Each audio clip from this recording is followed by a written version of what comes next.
Hello aspirants. तो आज की इस वीडियो में हम लोग एक अलग डिस्कशन करने वाले हैं फर्स्ट अटेम्प्ट वालों के बारे में। मतलब वो बच्चे जो कि इस बार नीट पहली बार देने वाले हैं। अब या तो ये केस हो सकता है कि वो 2025 एस्पिरेंट्स हो या फिर 26 एस्पिरेंट्स हो। ठीक है, ये दो केसेस हो सकते हैं। मतलब या तो वो 11th में होंगे या 12th में होंगे। तो नीट 2024 मेरा खुद का फर्स्ट अटेम्प्ट था। तो फर्स्ट अटेम्प्ट में मैंने 685 स्कोर किया। तो फर्स्ट अटेम्प्ट जब मेरा था तो मेरी 11th उतनी अच्छी नहीं गई थी। ठीक है, मतलब थोड़ी सी वेस्ट ही चली गई थी।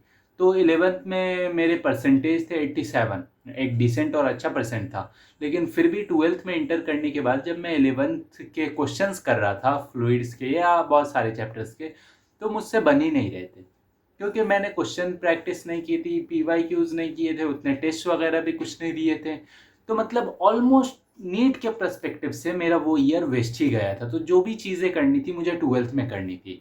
तो अगर मैं अपने आप को देखूँ तो मैंने जो गलतियाँ की हैं 11th में या 12th में या पूरे फर्स्ट अटेम्प्ट में, तो अगर वो गलतियों को मैं आपको बता दूं और आप उसे सुधार लेते हैं, वो माइन्यूट सी मिस्टेक्स या मेजर मिस्टेक्स जितनी भी होती हैं, तो मेरे अगर 685 आ सकते हैं तो इन मिस्टेक्स के बजाय अगर आप सुधार लेते हैं तो आपके 720 भी आ सकते हैं। ठीक है, तो इसी मिस्टेक्स पर आज बात करने वाले हैं। तो सबसे पहली जो मिस्टेक होती है ना, वो है कि ओवर कॉन्फिडेंस। मतलब कि बहुत सारे बच्चे ऐसे होते हैं ना, जैसे कि ये अपना केस मैं बता। तो 11th के स्टार्टिंग में जब मैं था तो चैप्टर्स कौन से थे? लिविंग वर्ल्ड था बायो में, और उधर था यूनिट्स एंड डायमेंशन, और इधर केमिस्ट्री में मोल कॉन्सेप्ट। तो सारे इजी इजी चैप्टर्स होते हैं, easy easy modules, easy easy PYQ, सब इजीली हो जाते हैं। तो गाड़ी बिल्कुल स्मूथ चलती है। और जब गाड़ी स्मूथ चलती है तो फिर हम एम्स दिल्ली और IIT दिल्ली, उससे नीचे का तो सोचते ही नहीं है। ठीक है, तो ये जो कॉन्फिडेंस होता है ये धीरे धीरे लूज होता जाता है। देखो, अगर यही जो जोश रहता है ना हमारा पहले, कि हम इतना ऊंचा सोचते हैं, अगर वही सोच करके हम अपने जोश में मेहनत करते ना, तो सच में हम अचीव कर लेते। लेकिन धीरे धीरे वो जोश लो हो जाता है, धीरे धीरे वो कॉन्फिडेंस लो हो जाता है। जहाँ रोटेशन एक मारता है ना, वहीं आदमी ढेर हो जाता है। रोटेशन, ग्रेविटेशन बाद में दूसरे यूनिट में आते के साथ खत्म मामला। तो ऐसा होता है। इस वजह से अपने आप को कॉन्फिडेंस जो ओवर रहता है ना, वो धीरे धीरे लो आ जाता है। फिर आती है कुछ केसेस ऐसे कि हम लोग जब नीट का PYQ करते हैं ना, तो चाहे वो रोटेशन का ही क्यों ना हो, ठीक है, मैं उसकी बात कर रहा हूँ, रोटेशन, ग्रेविटेशन, वैसे चैप्टर्स के ही PYQs क्यों ना हो, SHM वेव्स, फिर भी जब आप PYQs के क्वेश्चंस देखते हो ना, तो देखते हो कि इतने इजी क्वेश्चंस है, ये तो हो ही जा रहे हैं, ये तो आराम से हो जाएगा, नीट कितना इजी है, नीट ये है, नीट वो है। नीट को बिल्कुल लो मान लेते हैं। मेरी गलती थी, मैंने ऐसा माना था कि नीट बहुत लो है, नीट तो ऐसे ही निकल जाएगा, ये वो कोई मेहनत नहीं करनी पड़ती है। ठीक है, यहाँ जो आप नीट को लो मान लेते हो किन क्वेश्चंस की वजह से, कि आप हर PYQ जो कर रहे हो वो आपसे हो जा रहे हैं, और होने चाहिए भाई PYQs। तो PYQs हो जाते हैं, यही आपको क्या लगता है कि PYQs ईजी हैं तो नीट भी ईजी ही है। लेकिन मैं आपको सच्चाई बताता हूँ। आप एक साइड तो देख रहे हो कि वो क्वेश्चंस ईजी है, दूसरी साइड आप नहीं देख रहे हो। देखो, 200 क्वेश्चंस आते हैं, 180 करने रहते हैं। आप 180 में से 150 क्वेश्चंस देख रहे हो कि हाँ भाई ये 150 क्वेश्चंस मुझसे हो जा रहे हैं, बिल्कुल इजी हैं, तो नीट इजी होता है ये वो। क्योंकि आपको अक्सर चैप्टर 150 क्वेश्चंस यानी कि बहुत सारे चैप्टर्स, अब उतने चैप्टर्स के PYQs करते हो इजीली हो जाएंगे। लेकिन वो जो 30 क्वेश्चंस आपकी ताक में बैठा रहता है ना, कि आप कहाँ थोड़ी सी मिस्टेक करो, कहाँ कैलकुलेशन मिस्टेक करो, कहाँ थोड़ी सी सिली मिस्टेक, कहाँ थोड़ा सा कंसंट्रेशन लो, फोकस खत्म हो, वो क्वेश्चन अपने मार्क्स लेकर निकल जाता है। तो वो जो 30 क्वेश्चंस होते हैं ना, वही तो सिलेक्शन डिसाइड करता है, वही तो रैंक डिसाइड करता है। तो अब उस क्वेश्चन को आप देखते नहीं हो कि भाई ये जो क्वेश्चंस हैं ये हमें मार रहे हैं, तो ये मेन हुआ ना, कि वो 150 क्वेश्चन जो कि सब कर ले जा रहे हैं। सब करने वाले तो सब कर ही ले जाते हैं, लेकिन जो सब नहीं कर पाते हैं वो जो कर लेता है उसी का तो सिलेक्शन होता है। तो ये जो ओवर कॉन्फिडेंस रहता है कि नीट तो बहुत लो है, हम बहुत हाई हैं, ये है वो है, ये कॉन्फिडेंस आपका या तो नीट में टूटेगा, या फिर आप पहले तोड़ लो, पहले सही कर लो तो नीट आप तोड़ दोगे। ठीक है, तो दो केसेस हो सकते हैं। अब आपको चूज करना है कि आप अपने कॉन्फिडेंस को ऊपर रखते हो या फिर अपने सिलेक्शन को। तो ये पहली चीज होती है। दूसरी चीज आ जाती है कि अभी आपने ओवर कॉन्फिडेंस का देख लिया, ठीक है, अब मैं आपको एक अलग चीज बताता हूँ। ये मिस्टेक ही है एक तरह की। मेरी मैम ने 11th स्टार्टिंग में कहा था कि उन्होंने इस क्लासेस में कहा था कि अभी तुम्हारा फर्स्ट अटेम्प्ट होगा 12th में, नीट फर्स्ट बार दोगे तुम लोग, तो कोशिश करो कि फर्स्ट अटेम्प्ट में ही क्लियर कर लो, क्योंकि तुम लोगों को नहीं पता कि बाद में क्या क्या चीज़ें चेंजेस आ जाएं। ठीक है, तो उन्होंने उस क्लासेस में बहुत हमें मोटिवेट किया था, जिसमें उन्होंने ये भी कहा था कि you all do not deserve to be sick, मतलब तुम लोग बीमार होना भी डिजर्व नहीं करते हो, तुम लोगों के पास टाइम की इतनी कमी है कि तुम लोग बीमार नहीं हो सकते हो। ठीक है, तो वो सारी चीज़ें। बट उन्होंने ये जब कहा कि नीट में क्या क्या चेंजेस आ जाए तुम्हें नहीं पता, इसलिए पहली बार में क्रैक कर लो, ये बात मुझे बहुत फील होती है अब भी जाकर कि सही बात है। अब देखो, अगर मेरा नीट 24 ना हुआ होता तो 25 के लिए क्या क्या अफवाहें उड़ रही हैं, अफवाह ही है वो, कि 2 फेज़ में होना, सब्जेक्टिव पता नहीं क्या हो जाना, ये हो जाना, ऑफलाइन ऑनलाइन, इतनी सारी चीज़ों की बातें चल रही है, सिलेबस चेंज हो जाएगा, आउटसाइड एनसीईआरटी के आ जाएगा, इतनी सारी चीज़ें। लेकिन साइड इस टॉपिक के साइड बात करता हूँ, ये सारी चीज़ें अफवाही होती हैं। एक सीरियस एस्पिरेंट इन सब पर ध्यान नहीं देता है जब तक कि वो ऑफिशियल नोटिस ना आ जाए। ठीक है, इस वजह से जब तक ऑफिशियल ना आ जाए तब तक इन सब चीज़ों पर ध्यान ना दिया करो। अब आ जाते हैं इधर कि अफवाह उड़ी है, तो अगर धुआं उड़ा है तो आग तो कहीं ना कहीं लगी होगी, इसलिए कहीं ना कहीं कोई ना कोई चेंज आ ही जाएगा।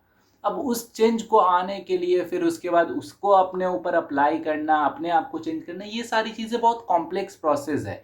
इसलिए अभी नहीं निकलोगे ना 25 में, तो 26 में सोचो और क्या क्या हो जाएगा, 27 में, और इसलिए बिना ड्रॉप लिए फर्स्ट अटेम्प्ट में, सेकेंड अटेम्प्ट में अपने निकाल दो। ये अटेम्प्ट लास्ट अटेम्प्ट बनाओ। ठीक है, क्योंकि जितना ज़्यादा ड्रॉप लेते जाओगे उतनी ज़्यादा तुम्हारे लिए परेशानियां बढ़ती जाएंगी। फिर क्या होगा कि ड्रॉप लेते जाओगे, पढ़ने का मन नहीं करेगा। अच्छा, एक और चीज़, कि एक और मिस्टेक बताता हूँ, कि डिस्टरबेंस वाली चीज़, कि तुम देखो, जैसे कि तुम्हारे घर में किसी का नीट नहीं होता है, तुम्हारे रिश्तेदारों में किसी का नीट नहीं होता, या बहुत सालों से ड्रॉप ले रहे हैं। अब वो क्या करते हैं, वो आते हैं तुम्हारे घर में, वो बताते हैं कि भाई नीट वीट पहली बार में नहीं होता है, मतलब बहुत हार्ड हो जाता है। मैं पर्सनल एक्सपीरियंस बता रहा हूँ, बहुत सारे ऐसे लोग मुझसे मिले कि भाई 12th पे फोकस कर लो, बोर्ड्स तुम्हारे लिए बहुत इंपॉर्टेंट है। अरे पहली बार में नहीं होता है, अरे दूसरी बार में कर लेना, कोई बात नहीं, 1 साल ड्रॉप सबका लगता है। ये जो नॉर्थ इंडिया वाले में ऐसी जो फीलिंग आ गई है ना कि फर्स्ट टाइम होगा ही नहीं, तो ये सारी चीज़ें साउथ इंडिया में नहीं पाई जाती है, क्योंकि वो लोग डेडिकेटेड है अपने लिए। लेकिन नॉर्थ इंडिया वाले क्या है, वो बिहार और यूपी साइड के, कि नहीं भाई ड्रॉप तो लेना पड़ेगा। अब वही दिल्ली वाले को देख लो, दिल्ली वालों की सोच थोड़ी सी अलग है इससे। लेकिन मैं अब लोकेलिटी पर नहीं जाता हूँ, लेकिन फिर भी बता रहा हूँ कि ये जो हमारी सोच बनती जा रही है कि अरे फर्स्ट अटेम्प्ट में नहीं होता है, इस सोच को बदलो, फर्स्ट अटेम्प्ट में होता है, और तुम्हें ये प्रूव करना होगा कि फर्स्ट अटेम्प्ट में होता है। ठीक है, ये चीज़ें तुम्हें प्रूव करनी है। और अगर कोई तुम्हें ये बोलता है कि भाई नहीं होता है, ये कर दो वो कर, तुम अपनी बात पे अड़ो और बोलो कि तुम प्रूफ करके दिखाओगे। ठीक है, और ये सारी चीज़ें ध्यान रखो, दूसरों की बातों पे मत जाओ, दूसरों के सलाह पे मत जाओ। जो अगर खुद का नहीं निकाल पा रहा है इतने अटेम्प्ट में, वो तुम्हारे पहले अटेम्प्ट को ऊपर से देख रहा है और बोल रहा है कि नहीं नहीं निकलेगा, ये तो कोई बात नहीं होती है ना। इस वजह से अपने ऊपर अपने मालिक आप बनो। ठीक है, ये बात रहती है।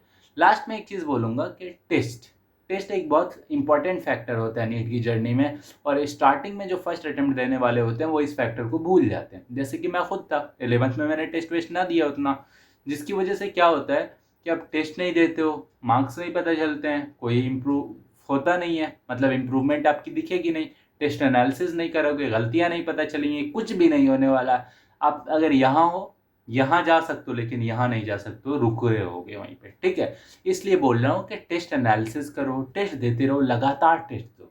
ठीक है, अब सही बता रहा हूँ, बच्चे अब बहुत ज़्यादा एक्टिव हो गए।